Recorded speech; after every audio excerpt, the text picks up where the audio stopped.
Good morning mga karos, good morning. Welcome back po muli dito sa aming channel. August 24, araw po ng Biyernes. Ipagpapatuloy po natin yung mga preparasyon na ginagawa natin sa nalalapit na buhos po ng ating slab dito sa Tansa Garden Premier Project. Tapos update na rin po tayo sa mga ongoing project natin. Kaya ito mga karos, samahan niyo po muli kami ngayong araw po ng Biyernes. Enjoy watching po. Let's go. Tara. Salamat sa Panginoon. Ganda po ng weather natin ngayon. Bali mga karaos, nandito na tayo. Good morning kila Sir Ivan and Ma'am Carissa. Client owner natin dito sa Tansa Garden Premier Phase 5 Project. Good morning. Richard, good morning po. Good morning. Pinababa na natin yung mga Coco-Lumbers. Bago yung buo, syempre yung mga preparasyon nito.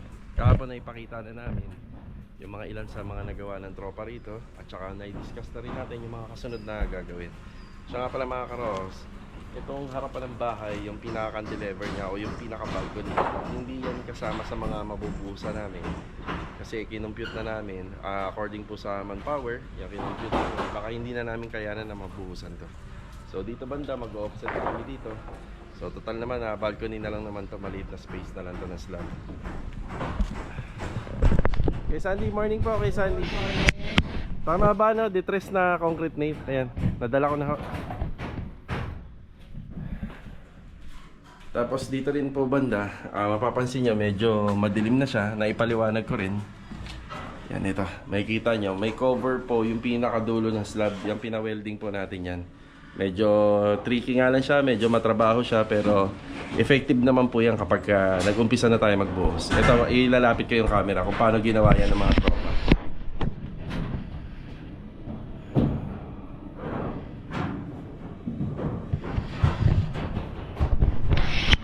Dati kasi doon sa Arjuna project, mataas yung ceiling, maluwag.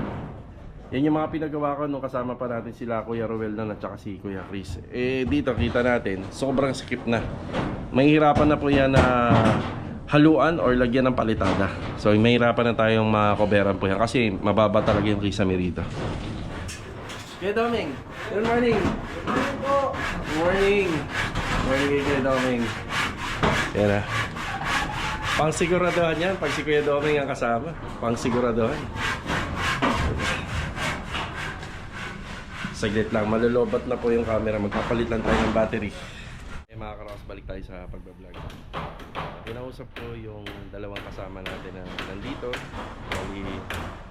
Siyempre nakikitaan natin sila ng mga potential. Kaya meron tayong sa kanila, sorpresa. So dito sa Lienaki Builders, hindi naman laging ganun yung sahod nila. May pagkakataon din na umaangat. Pero sa ngayon, kinausap ko sila na next year na, bali 2 buwan na lang naman yung hihintayin. Ang dahilan naman po nun, di ba, naglatag kami ng manpower dito sa kliyente. Siyempre, applicable na yon sa kontrata namin. So hindi na natin mababago yun. Bali next year, may ilan sa mga tropa rito na nakikitaan natin ang potential. Yan pala ang hindi alam ng mga viewers natin regarding sa mga manpower natin. Yung sahod ng mga tao, maganda at malaki sahod nila rito. Problema lang, hindi natin pwedeng sabihin dito sa vlog na private tayo. Okay, tuloy natin yung pagbablog. Pati ko na si Kuya Sandy, si Kuya Richard, Kuya Doming. Okay, tayo sa taas. Yan.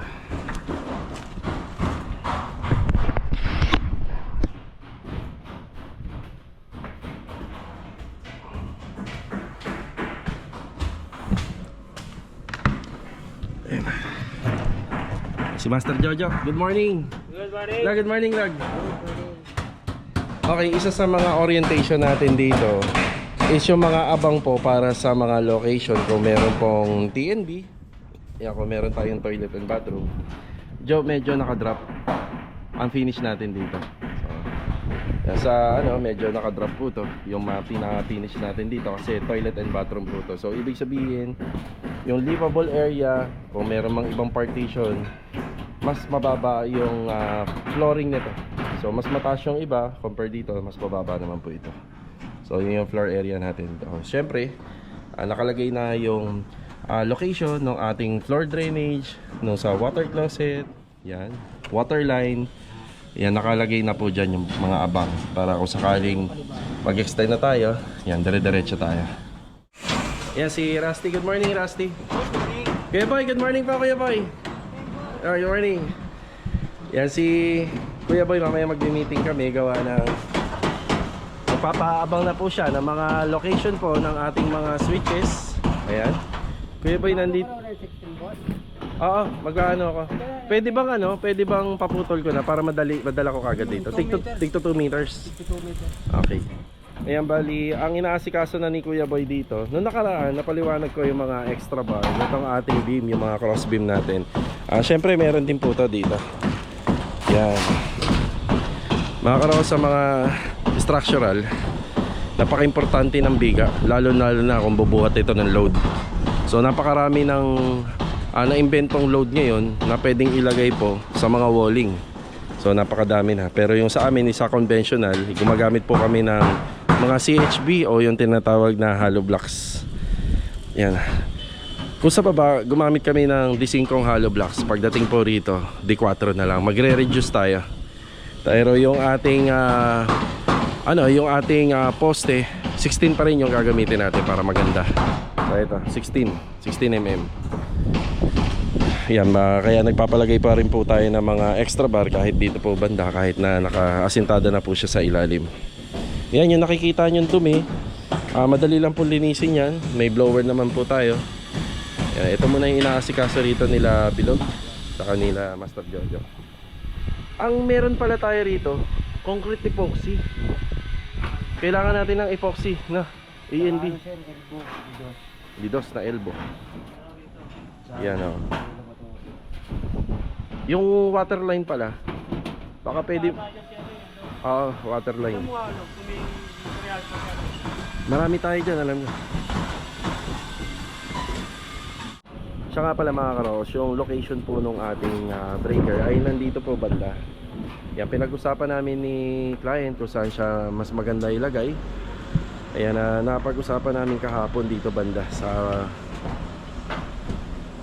paglabas po ng sa TNB, may pader dito bago yung refrigerator sa baba. Yan doon, pero yung mga yung mga wiring ng breaker nakakasa na yan dun sa metro. So inabutan na natin yan na nakakasa. Hindi naman po tayo pwede magbaklas ng metro. So gagawin na lang po natin, ilalagay na lang po natin siya sa tagong area. Ayan, nakausap naman po natin si client na tayo na daw po ang bahala.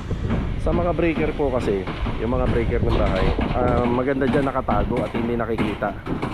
Kaya kung kinakailangan, itatago ko na lang po siya dun sa likod ng pintuan para hindi po siya kita talaga. Baka mapunta siya dito sa ilalim na to. Yung iniisip po kasi namin, nandito yung breaker, so magdadagdag tayo ng wire papunta po dun. Medyo mahaba yung tatakbuhin. Yan, hindi naman po pwedeng dugtong yun. Dapat isang buo po siya. Yan.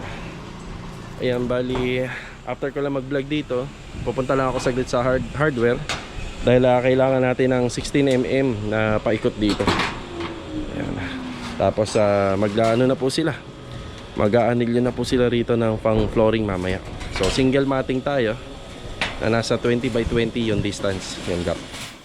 Yan, pinaalala na po natin sa kanila dyan yung pinaka water line para nakaabang na. So dito lang naman po yung may water area. So wet area dyan lang naman po dito sa may second floor. So ang baba niyan is yung yung toilet and bathroom sa first floor. Kaya hindi na po mahirap kumuha ng hindi na mahirap kumuha ng linya kasi nakatutok na rin po siya doon. So syempre may mga konting adjustment tayo rito. Ito, nakikita natin tong downspout na to. Ayan, nakatutok po yan dito. Bali ililihis po muna natin yung downspout mamaya. So baka mamaya ho kasi pagka nag-slab tapos bandang hapon mag-uulan-ulan, para safe na siya. Tapos ito rin, yan ililihis din po namin yan. Dudugtungan muna namin yan tapos ililihis natin ng palayo. Para pag umulan, hindi mabutas yung buhos natin.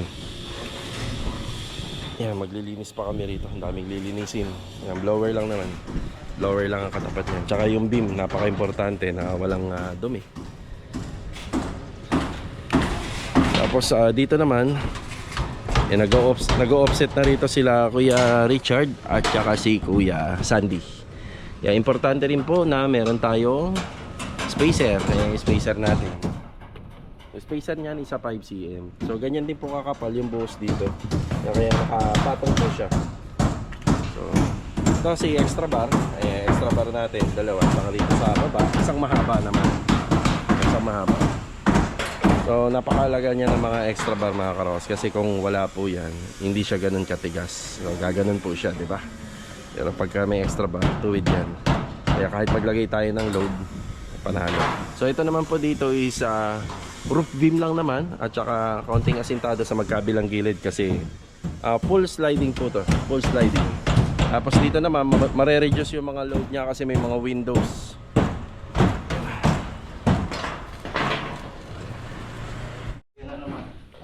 Kaya wala kayo papasabay, lalabas ako. Wala? Okay. Ito yung ating breaker. Ayan, nandito po siya. Ayan na. So yung intiradong pumasok dito, niyata to D8. Ngayon kung papupuntahin namin yan doon banda, dito sana yan medyo malayo. So hindi maganda kasi kung magdudugtong tayo ng wire, dapat iisa lang yan. Ang mangyayari po, ililipat po yan namin dito. Ito yung pinakamagandang location niya dito banda, sa likod. Yan. Natatakpan naman po siya ng pinto, di ba? Pag nakabukas naman, marami namang way para hindi halata yung breaker. Yun. Solve na yung problema natin sa breaker. So ganyan naman po talaga sa renovation. Kailangan mag-a-adjust ka kasi gawa na po yung bahay. Syempre may mga una ng mga nakalagay dyan, kaya mag-a-adjust tayo. Bibili lang ako ng 16mm na bakal. Kasya dito yung kasi papaputol natin sa 2 metro kada isa. Let's go.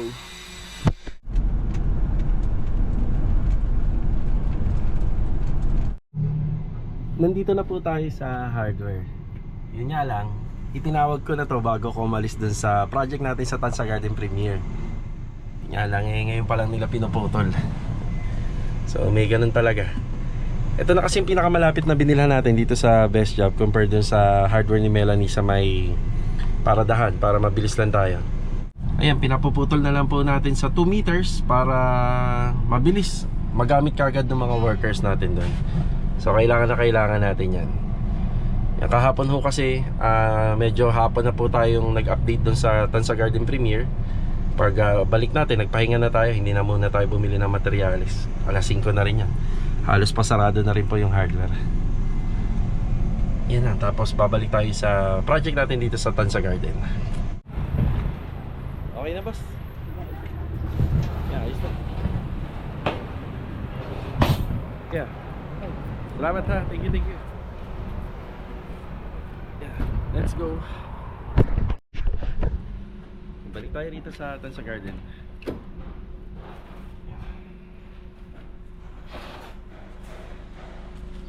Oy, good morning. Dito pala si Epoy. Yan na. Lahat yan 16mm. Para yan kay Kuya Boy sa ginagawa sa beam. Yan, para sa mga extra bar. Sa nakikita ko ngayong araw na to, yan na mukhang matatapos namin to. Kung mabitin man, yung para na lang doon sa mga mating. Pero yung mga kinakailangan po rito lahat, yung forma, halos matatapos natin. Baka nga sa Lunes. Sa Lunes nga to sigurado. Yan na, mapapalaban yung buong tropa. Bigyan ko kayo ng idea. Sa 35 square meter, 15 tao yung kinailangan ko nun. 35 square meter, yung 15 katao. Pero ngayon 40 square meter, tingnan natin kung ano yung magiging transition. Sa nakikita namin, napag-usapan namin, mukhang mas magiging madali ito kasi hindi dito manggagaling yung mixing dun sa second floor. So doon mabilis na natin mailoload yung mga halo, yung mga concrete cement natin. Mabilis na po natin mailoload. So syempre ang unang mga bubuhusan natin dyan, yung poste. Lahat ng poste na yan bubuhusan natin paikot. Sunod yung biga, huling-huli yung pinaka platform ng ating slab. Yun. Kaya mo ba yan? Pinersa mo ah. Kaya, kaya. Small but terrible. Bigat na no. Tapos nag-provide na ako ng mga kailangan nila rito. Ang mga ihahatid ko rito, yung drum natin, yung dalawang drum natin na manggagaling sa phase 3, yung hand gloves, syempre yung pagkain. Yan. Yan, turo naman na po natin yung magiging location ng breaker. Tinawagan ko na si ma'am regarding doon, nag-usap na kami at pumayag naman siya. At kasi wala naman kung iba, doon na talaga pinakamagandang location, sa likod ng pintuan, yung kapag sinara. Mga karaos, nandito naman tayo sa Anyana Bel Air East project. Ayan, update din tayo rito bago magtanghali. Siya nga pala mga karaos, nung nagpunta rito sila client kung nakaraan, hahakutin sana ng tropa to at isasakay na rito sa ano natin, sa kay Mulong. Ang problema lang nito kasi yung mga ano na to, yung mga kahoy na nandito, hindi na po ito kukunin nung ano, nung pinagbabagsakan natin. Di ba may binabagsakan tayo dun sa phase 2 Lumina Homes. So hindi na daw sila kukuha nito. Kaya pinakayusapan ko na lang po yung maghahakot ng panambak kung kaya nang isama to ng mga pinolik board kasi talagang reject na. Yung ginagawa nga pala ng ano nito, nung kumukuha nito sa amin, pinanggagatong nila. Yun nga lang, syempre, pag pinanggagatong mo, mausok yun. Kaya siguro nakareklamo po sila. Kaya hindi na po nila kinukuha. So ito yung mga panambak natin. Bali sana ngayon makakuha po nung maghahakot, para malaking tulong sa kaluwagan po. Kasi dito ko na po balak maglagay po ng ng buhangin kapag nagpa-deliver ulit tayo. May music pala, papatay lang natin. Ay si Marvin, good morning Marvin. Good morning. Diyan kaya Donis, morning. Ay morning. So ito yung mga tira natin na Sirocco. Yan, papakarga ko na po kay Marvin yan. Yan yung sa bobong, yan lang naman yung tinabas. Pagmana yung lumobin. Dahan-dahan. Yan. Pwede na natin ikarga yan. Ito na yung installation ni Ricky sa tiles. Roderick Barto, good morning. Good morning. Yeah, aka Ricky. Yan, si Ricky po. Ayan, tapos ito, pinapasintadahan na natin. Ang technique na ginawa ni Ricky rito. Rick, inuna mo yung tiles, no? Inuna mo yung tiles. Inuna niya yung tiles. Or pwede naman mauna yung CHB. So, ang usapan lang namin ni Ricky, meron kaming gap. Lahat naman po sa renovation ng structural, may gap po. Lahat merong gap. Pintura lang po ang hindi tayo naggagap. So ibig sabihin, yung tiles hindi siya literal na nakadikit po sa... Pwede nga pakan to, Rick? Ito? Hindi pa? Pwede yan, boss. Pwede na to. So hindi siya literal na nakadikit po sa ating pader. So half centimeter ang ano ko dyan, ang gap na hinihingi ko dun sa installer. So si Ricky na po ang bahala dyan. Tapos medyo malawak pa po yung lalagyan ng tiles. Bali, itong part na to ay hindi pa po muna natin to pinalalagyan. Kung mapapansin nyo, wala rito kasi magpapagapang po tayo ng electrical dyan according dun sa plano ni client. Yan, papagapang po tayo dyan. Kaya ito yung mga gilid, wala. Yan. Tapos dito, yan, papagapang po tayo para sa electrical. Yung back extension kasi natin, nihintay pa natin yung mga plano dyan. Pero okay na, wala naman ang kaso. May mga abang na po tayo dyan. Para lang kung hindi tayo mahirapan. Tapos 8 box na lang yung tiles natin dito na 60 by 60 na ginagamit ni Ricky. Ngayon bibilangin na po namin. Adhesive semento, marami pa naman. Yan, akit tayo rito sa taas. Si Adonis nga pala, bibili siya ng Elastoseal sealant. Yan, check natin yung mga nagawa niya rito. Yan, mga nagawa rito. Yan, ayan na yung flashing. Kompleto na. Yun Yan, kompleto na. So pati yung pinakabiga namin dito, may flashing po yung pati doon sa gilid. Gandun. Ayos, di ba? Solid. Pinapulido po talaga natin yan para wala tayong maging problema. Sa gilid. Yan. Yan din. Okay na rin po ito.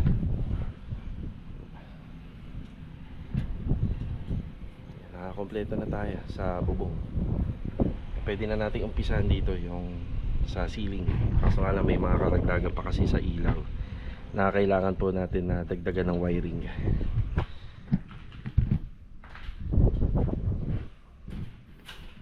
Nasa second phase pa rin po kami ng aming contract. Yun yung mga nilalaman ng second phase. Ito babaguhin pa po namin yan kasi kailangan ito mapunta po yan dyan. Siningi ko kay client kung may bagong design ba to or susundan na lang natin. Para sa akin, kung ako tatanungin, wala kasi tayong idea kung pwede natin baguhin yung railing eh. Kung babaguhin nila, naaayon pa rin ho sana sa design. Pero itong materials na to, para sa akin okay na. Maganda na po siya tingnan. Pero kung papabago nila, pwede rin naman po. Pero made of tubular, maganda. Yan, 2x3, yung pinaka handrail. Tapos magko-combination na lang tayo ng siguro 1x1 or 1 and 1/2. Yun. Hinihintay pa natin ang sagot ni client dyan. Yan. Itong bahay na to, matrabaho din po siya. Pero ang kagandahan, hindi naman po babaguhin na yung mga partition nito. Yan, hindi na po babaguhin. Yan, may idea nga rito na ito po ay tatanggalin po yung mga pintuan dito. Yan. Tapos magiging hallway. Tapos panibagong pintuan tayo rito kasi parang office area nila yan. Yung part na yan. Pero ito may bedroom talaga rito. Yan, nasabi ko na. Yan, papalitan natin yung mga solid door. Tapos magkakaroon tayo ng opening dito. So opening siya. Kakaroon ng design sa wall fluted panel na design. Yan, tapos dito isa master's bedroom. Yan. Walk-in closet, toilet and bathroom. Yan, walk-in closet, toilet and bathroom. Tapos may partition din. Yan, yan yung mga abangan natin sa third phase ng contract for finishing. Dito sa finishing stage, yan dito magiging mas magastos kasi yung mga maliliit na bagay na binibili kasing presyo na ng masonry, structural. Tapos yung second phase namin sa tiling, hanggang dito lang po talaga yan sa ground area. Yan lang yung covered natin. Yan, tapos ceiling na lang. Tapos sa abangan pa natin to, magkakaroon ng kisame yan. Yan, mga abangan natin. TV console, yun. Tiling work sa taas. Yan. So ito lang po muna yung update. Yan, bawas kalat. Yung mga dapat lang i-pull out. Yan, bawas kalat muna.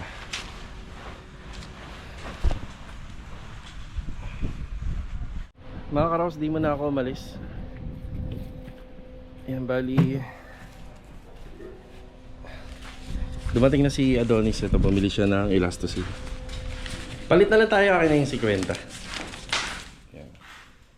Unahin ko na ito. Basta ito lang ang naka-solo talaga. Solo yung induction. Pero yung wiring niya, paabutin mo rito. Tapos, yan naman ang naka-roll yan. Okay, bali, change of plan kami. Para matapos to, maituloy, at tinuro ko na lang yung mga location ng mga additional outlet ni client. Naglagay na po tayo ng mga dot po dyan. Ayun o. Tapos possible dyan, meron sa ilalim. Dot meron yan kasi nandyan yung ref. Diyan ko na lang po tinutok. Tapos meron din po rito sa loob. So ang mangyayari, mag-aabang na po sila ng wiring dito. Yan. Para maituloy yung tiles. Ngayon, kailangan pa natin siguro rito na mga nasa 60 to 65 pieces. Yan yung kailangan natin dito. Bali, binilang namin, ang kailangan namin na tiles sa lahat ng nakikita nyo na bakante, nasa 90. Yan, 90 pieces po yan. Mga bakante, simula doon sa ilalim at saka hanggang dito. Yan, mga 90 pa. Ngayon, i-minus natin yung 32 pieces. Yan, 90 minus 32, ilan yun? Ayun. Yan, ito 32 pa kasi yan eh. 1, 2, 3, 4, 5, 6, 7, 8. 8 box. Yan, yun ang bibili natin. Yun ang kailangan. Malapit na sila mag-break time. Una na ako ha, Don, ikaw na lang bahala. Dalawa lang yung nabili ni Adonis. Yan, bibili pa po siya. Tapos electrical tape ha. 1,000 yung binigay ko sa'yo doon ha. Thank you. Effective naman yan Don. Yan nananghalian muna tayo. Pero asikasuhin ko muna yung loob nitong Nimulong. May mga karga po kasi siya. Mga kalakal. Nangalakal na rin po ako dun sa sa project natin sa Tansa Garden. Tsaka yung mga nakuha nating kalakal dito ng mga naputol na yero. Yan po kasi kaya agad kong kinukuha para syempre mabawas-bawasan yung kalat para hindi rin po nakakasugat. Let's go.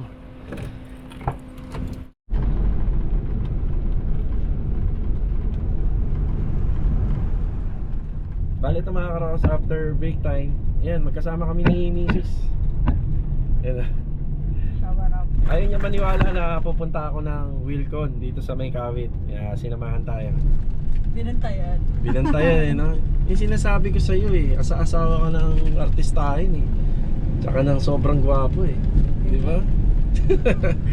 Okay mga karos, papunta tayo ng Wilcon sa May Kawit. Doon nabili po nila Ma'am Catherine Kasumi po yung mga tiles na kinakabit po ni Ricky sa project natin sa Anyana. And let's go.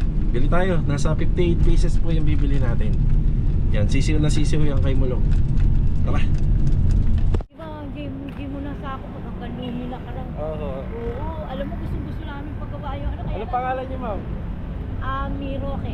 Oh, ito, naka-play ito. Ay! Shoutout kay Ma'am Ami Roque. Oo, hanga-hanga ako sa'yo. Talaga naman. Sabi ko nga, wish ko sana pag ako'y nag-ano, talaga ikaw ang gumawa. Salamat, ma'am. Oo. Ako. Oo, talaga. Talagang ako'y hanga. Okay na tayo. Nandito na tayo sa loob ng Wilcon. Bali, Loki Ash. Yan. Bali, ang isang box is 875 pesos. Yan na. Shoutout ulit po kay ma'am. Yan na. Regular viewers natin sila, pati yung anak. Hindi nga lang medyo malayo yung bahay nila. Kaya hindi natin kayang servisyo. Sikasuhin ko lang po yung tiles dito. Bali ito mga karos, nakakalungkot na balita. Kailangan kasi natin 15 box ng tiles dun sa project sa Anyana. Dito nabili nila client yun sa Wilcon Kawit. Yun nga lang, 3 na lang. Makikipagsama na lang tayo. I-check natin sa ibang branch. Tara. Bali ito mga karos, nakarating tayo rito sa Wilcon Naik. Yan, madalas din po tayo rito. Yan, magpapakasakali tayo ng tiles na baka meron po rito para sa Anyana Builder East Project. Sana meron. Ano boss, meron dito? Meron? Yun, meron. 152. Yan. 13 box. Apa. Magkano ang isang box yan dito? Ganyan din, same price. 700 nga eh. Mas mura pala rito eh. 708 lang. Naka-discount kasi. Discount. Ito nga, naka-discount. Bali mga karos, swinerte tayo kasi dito sa Wilcon Naik meron pong stock. Yeah, medyo madami pa, nasa 100 box pa yung meron dito. So ang binili lang natin isa 13 box. Halos sa pasakto na yon.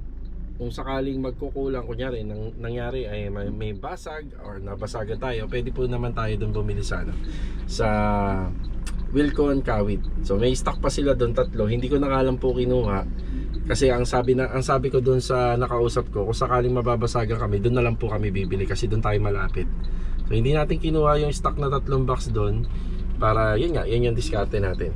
So nga pala nangyari rito mga karos, yung mga time na binili po nila client yung tiles, bali hindi po kami magkakasama noon. Tsaka biglaan, nagulat na lang ako, nasa Wilcon sila, tapos gusto na nilang bumili ng tiles. Ako naman noon, nasa biyahe.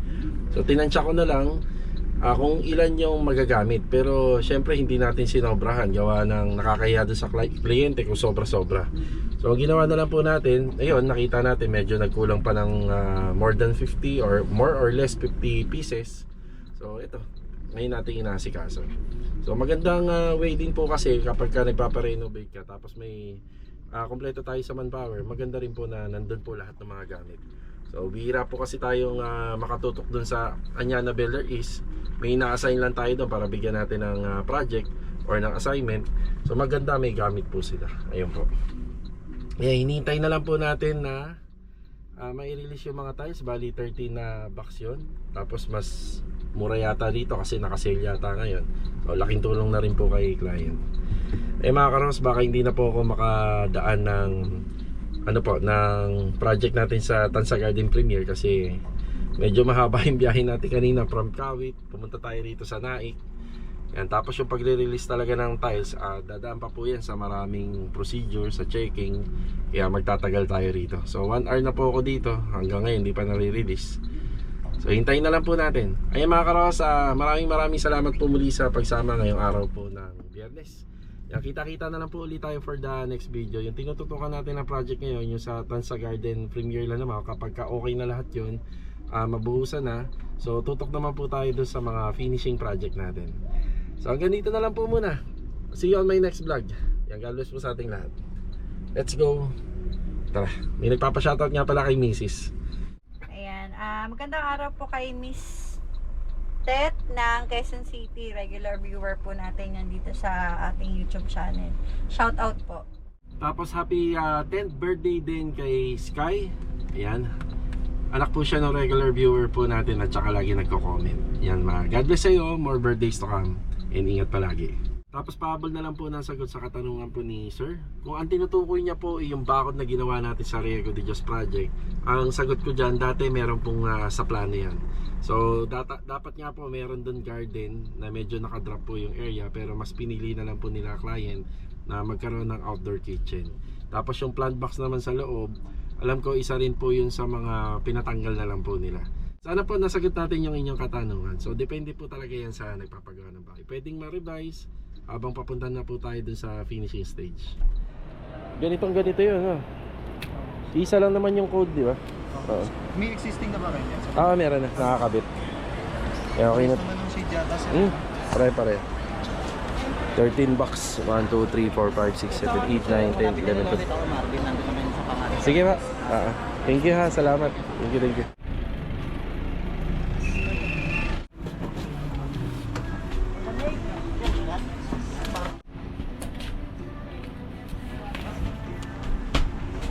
Shoutout kay Chief. Maraming salamat. Let's go. Salamat. Thank you.